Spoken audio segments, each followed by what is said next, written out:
నాన్న నాన్న అర్చన ఏముంది నాన్న? జయంతి చెప్పింది నిజమేనందిరా.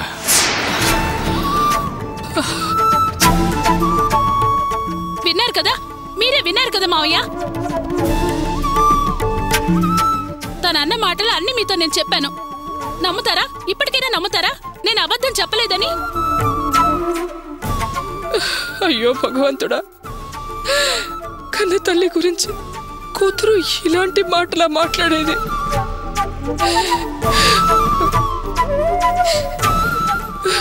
నాకు డబ్బు పిచ్చి దురాశ అని నిందలేస్తుందా? నేను తట్టుకోలేకపోతున్నాను. నా వల్ల కావడం లేదు.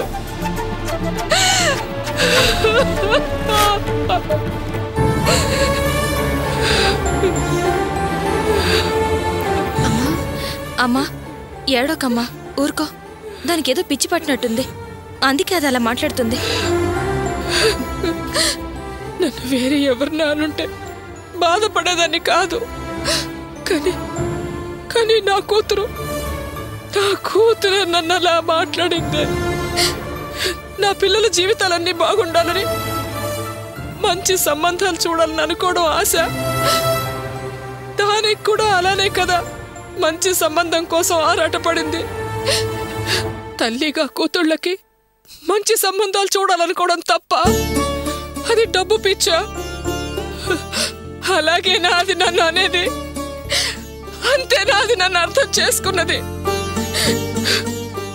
అంతంత మాటలన్నాక నేను ఎలా తట్టుకోగలనే? నా కడుపున పుట్టి నన్ను కుళ్ళుబోతూ అంటుందా? నేనే స్వయంగా వెళ్ళి పిలిస్తే ఖచ్చితంగా వస్తానన్న మనిషి ఇంత కచ్చగట్టి మాట్లాడుతుందా? ఎందుకే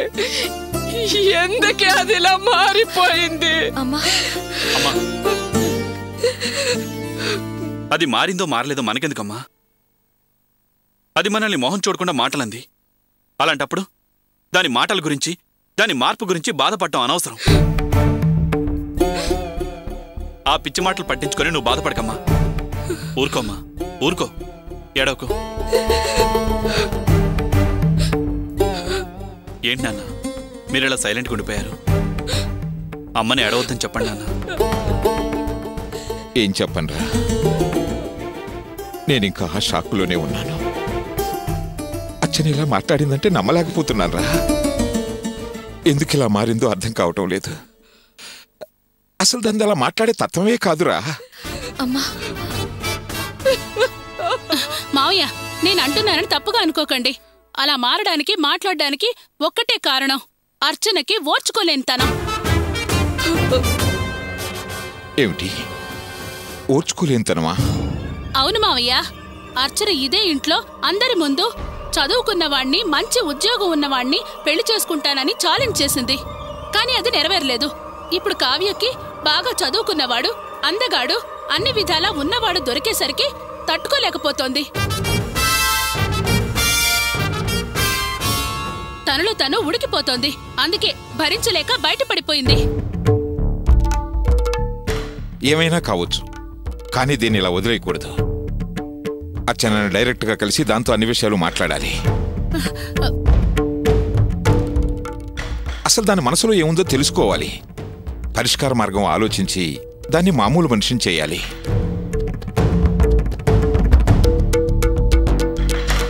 ఇలాంటి వాటిని ఆదిలోనే తుంచి అరమరికలు లేకుండా చేయాలి. లేకపోతే స్పర్ధలు పెరుగుతాయి, దూరాలు పెరుగుతాయి. వద్దు నాన్న,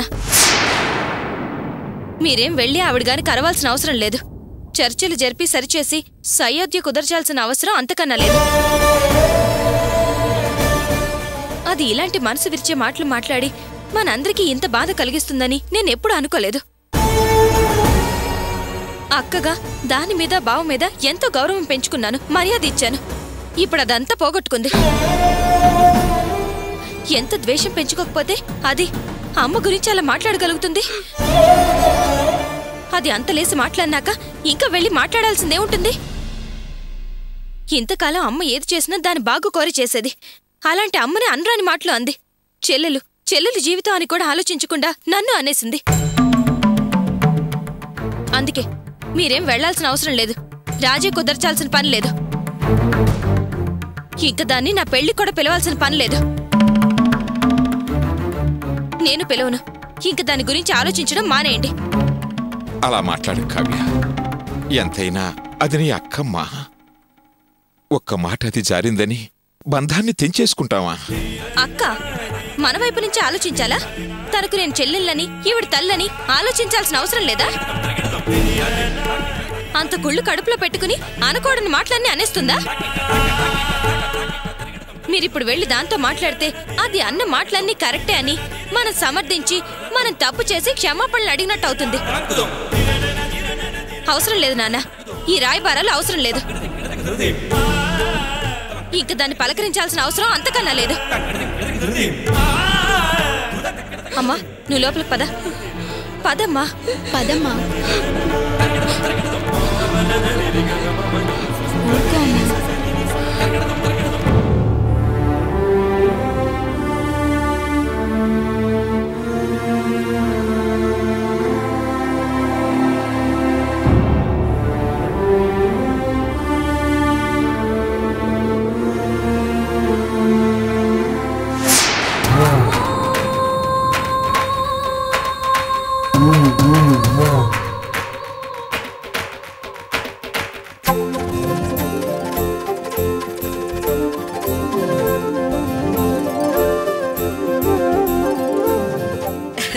మొత్తం ఎంతరా? మొత్తం 4200 రూపాయలమ్మా. 4200 రూపాయలా? అవునమ్మా. ఈ 10 రోజుల వ్యాపారంలో మనకు అన్ని ఖర్చులు పోను మనకు మిగిలింది 4200 రూపాయలమ్మా. నాకు చాలా ఆనందంగా ఉందిరా. 10 రోజుల్లో 4000కు పైనే సంపాదన వచ్చింది. బరువు బాధ్యతలు తెలుసుకోకుండా ఇలా తిరుగుతున్నాడు, వీడు పైకెలా వస్తాడు, ఈ సంసారాన్ని ఎలా ముందుకు తీసుకెళ్తాడు అని నాలో నేనే బాధపడేదానిరా. కానీ ఈరోజు సొంతంగా నీ కాళ్ళ మీద నువ్వు నిలబడి ఒక వ్యాపారం చేసి 10 రోజుల్లో 4200 సంపాదించావంటే నాకు ఆశ్చర్యంగా ఉందిరా. దర్జాగా ఇలా ఇంట్లో కూర్చొని నువ్వు డబ్బులు లెక్క పెడుతుంటే నా మనసు ఎంత పొంగిపోతుందో. చాలా గొప్పవాళ్ళ కనిపిస్తున్నావురా. నిన్ను చూస్తుంటే నా కొడుకు ప్రయోజకుడయ్యాడని చాలా గర్వంగా ఉందిరా. ఏంటమ్మా, ఏదో వాసు మాత్రమే కష్టపడి ఈ పనంతా చేసి సంపాదించినట్లు మాట్లాడుతున్నావు? అసలు ఐడియా ఇచ్చింది రేవతి. నీ చేయి తీరు మా సహాయం అన్నీ ఉన్నాయి, అది గుర్తుపెట్టుకో. మన కష్టం ఎంతే, మనం ఆడవాళ్ళం ఎంత చేసినా ఇంట్లోనే కదా చేసేది. పాపం వాడు రోడ్డు మీద ఎండలో షాపుకి తిరిగి ప్యాకెట్లు వేసి రావడం, మళ్ళీ డబ్బులు వసూలు చేసుకురావడం కోసం వీడు పడిన కష్టం ముందు మన కష్టం ఎంతే. వాళ్ళ మనం తిరగలవా చెప్పు? అదేం లేదమ్మా, వదిలే. ఇందులో మనందరి కష్టం ఉంది. అవును, ఈ డబ్బులు పెట్టి ఏం చేద్దామమ్మా? అమ్మా, రేవతికి దిద్దులు కొందాం. సరేరా. బండి కొందాం అనుకున్నాను, ఇది మధ్యలో చేరి నా ఆశల మీద నీళ్లు చల్లుతుంది. అవునరా వాసు, డబ్బులో పుట్టి డబ్బులో పెరిగొచ్చిన పిల్ల ఇలా గిల్టు నగలు పెట్టుకుని తిరుగుతుంటే నాకే బాధేస్తుందిరా. ఇక వేరే ఏ ఆలోచన చేయకుండా రేవతికి దిద్దులు తీసుకురా. కొనొచ్చమ్మా, కొనొచ్చు. అయినా 4000కి బంగారం ఎంత వస్తుంది? ఇంత నలిసంత వస్తుంది. ఎంత సైజు దిద్దులు వస్తాయి? చెవులకు పెట్టుకుంటే బోతద్దం పెట్టుకొని చూడాలి. అయినా ఏం బాగుంటాయి చెప్పు? రే, చిన్నవైనా మంచి డిజైన్లో ఉంటే బాగానే ఉంటాయిరా. మీ ఇష్టం, మీరు ఎలా చెప్తే అలాగే.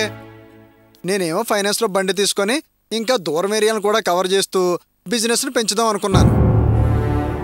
వద్దులే, బండి తర్వాతే తీసుకోవచ్చు, ముందు దిద్దులే కొందాం. వాసు, నీకు అలాంటి ఐడియా ఉంటే ముందు బండే కొను. వద్దు, మనం దిద్దులే కొందాం. నేనేమో బండి కొనాలనుకుంది ప్యాకెట్లు టైంకి వేయొచ్చని ఆలోచించా, అంతే. వదిలేయండి, మళ్ళీ 10-15 రోజుల్లో ఎలాగో లాభం వస్తుంది కదా, అప్పుడు బండే కొనుక్కోవచ్చు. ఇప్పుడు మాత్రం దిద్దులే తీసుకుందాం. రేపిద్దరు కలిసి వెళ్ళి మంచి దిద్దులు చూసి కొనుక్కురండ్రా. లేదత్తయ్య, దిద్దులకి ఇప్పుడేం తొందరలేదు. ముందు బండి తీసుకునివ్వండి, మనకి వ్యాపారమే ముఖ్యం. వద్దురేవతి, ముందు దిద్దులే కొందాం. చెప్పేది విను వాసు, మొదట వ్యాపారం డెవలప్ చేయాలి. దానికి ఏది అవసరమో ముందు అదే తీసుకోవాలి. సర్లే, నువ్వు చెప్తున్నావు కాబట్టి అలాగే చేద్దాం. నా ఫ్రెండ్ ఒకడు షోరూంలో పనిచేస్తున్నాడు. ఈ 4000 కడితే ఫైనాన్స్ లో బండి ఇస్తాడు లేదో కనుక్కుంటాను. రే, నువ్వు సామాన్యుడు కాదురా. ఎలాగోలా మాతో అనిపించావు కానీ నువ్వసలు నీ మనసులో ముందే బండి తీసుకుందాం అనుకున్నావు కదూ? భలే కిలాడివిరా నువ్వు. చూడమ్మా ఇది. ఏయ్, వాడితే నీకెందుకే? బండి కొనేది కూడా మన మంచి కోసమే కదా. అమ్మా, నేను ఇప్పుడే మా ఫ్రెండ్ దగ్గరికి వెళ్ళి బండి విషయం మాట్లాడి వచ్చేస్తా. ఇదిగో ఈ డబ్బు జాగ్రత్త పెట్టు. అలాగేరా. భగవంతుడా, మమ్మల్ని చల్లగా చూడు తండ్రి.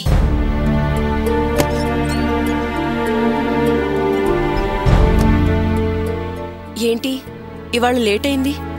పని కొంచెం ఎక్కువగా ఉంది, అందుకే లేట్ అయింది. ఒళ్ళంతా నొప్పులుగా ఉన్నాయి అర్చన. కాస్త చేతులు పట్టుమంటావా? వద్దులే, స్నానం చేస్తే అవే తగ్గిపోతాయి. మా నాన్న నీకేమైనా ఫోన్ చేశారా? లేదు. ఏ? ఇక్కడికి ఫోన్ చేశారు. అవునా? ఏం మాట్లాడావు? వదిన్తో చెప్పిన మాటలు నిజమా అని అడిగారు. అవును అన్నాను. ఎందుకు అర్చన అలా అన్నావు? పాపం ఆయన ఎంత బాధపడి ఉంటారు. అలా అంటే మనల్ని వాళ్ళు ఎన్నిసార్లు బాధ పెట్టారు? మనం అవన్నీ మనసులో పెట్టుకుని మౌనంగా ఉండడం వల్లే కదా మళ్ళీ మళ్ళీ అవమానాలు. అర్చన, జరిగిన దానికి వాళ్ళు మాత్రం ఏం చేయగలరు చెప్పు? కావ్య ఏదో తెలియక చేసింది. నువ్వెప్పుడు వాళ్ళనే సపోర్ట్ చేస్తూ మాట్లాడతావు. అసలు విషయం ఏంటో నీకు తెలీదు. వాళ్ళకి మన మీద నిజంగా ప్రేమ ఉంటే వాళ్లే మన దగ్గరికి వస్తారు, అంతేకాని మనం మెట్టు దిగాల్సిన అవసరం లేదు. అర్చన, నువ్వు సైలెంట్గా ఉంటే సైలెంట్గా ఉంటావు, కోపం వస్తే శివాలెత్తిపోతావు. నిన్ను అర్థం చేసుకోవడం చాలా కష్టం.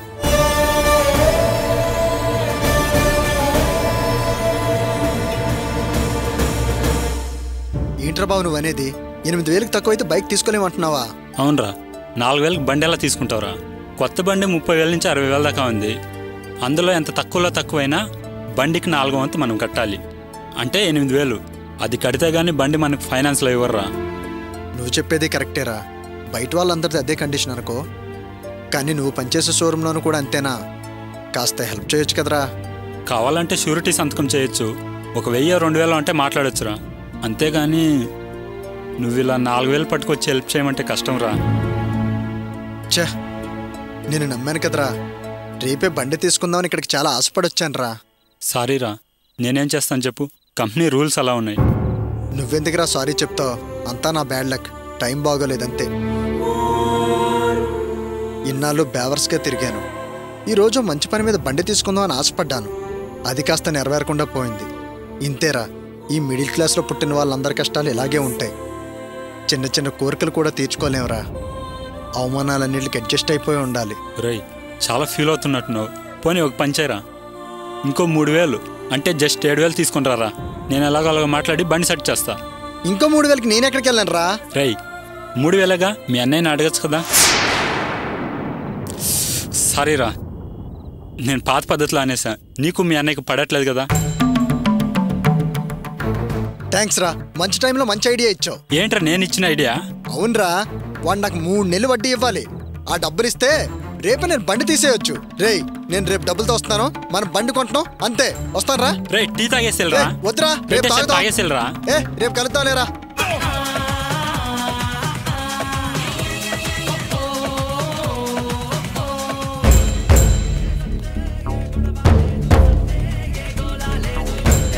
ఏ రాణి, వెళ్ళి ఆయన గారిని బయటికి రమ్మనవే. ఎవరిని? ఎవర్నా? అదే ఆ గదిలో ఉంటారే ఆయన గారిని.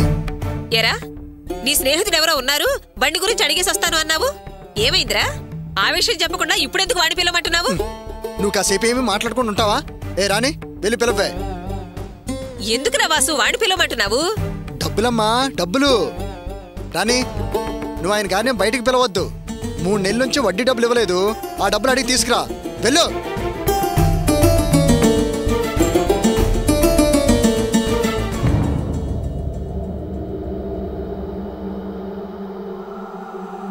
అన్నయ్య,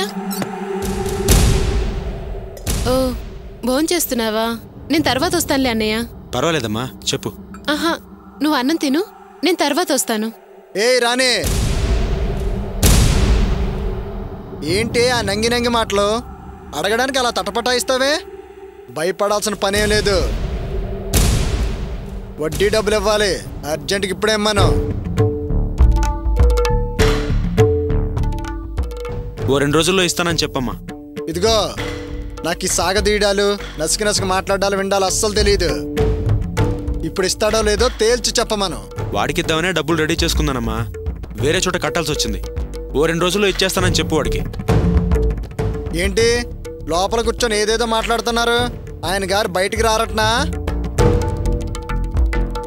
బయట అప్పులోకి నేను సమాధానం చెప్పుకుంటూ తల దించుకొని తిరగాలా?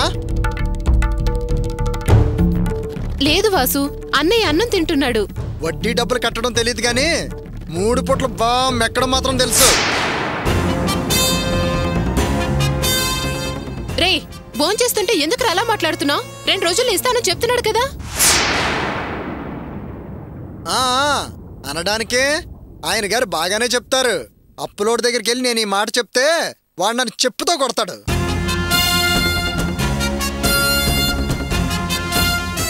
తీసుకున్న అప్పుకి వడ్డీ కట్టడం తెలీదు. నువ్వేం మనిషివయ్యా, నీకు మాట మీద నిలబడడం చేత కాదు, ఏం మగాడవయ్యా అంటూ నీకు ఆ మేసం ఎందుకని రోసం లేకుండా అంటాడు. నేనింత నోరుపోయినట్టు అరుస్తున్నా ఆయన గారు బయటకు వచ్చి సమాధానం చెప్పరా? చచ్చా, ఈడొక మనిషి.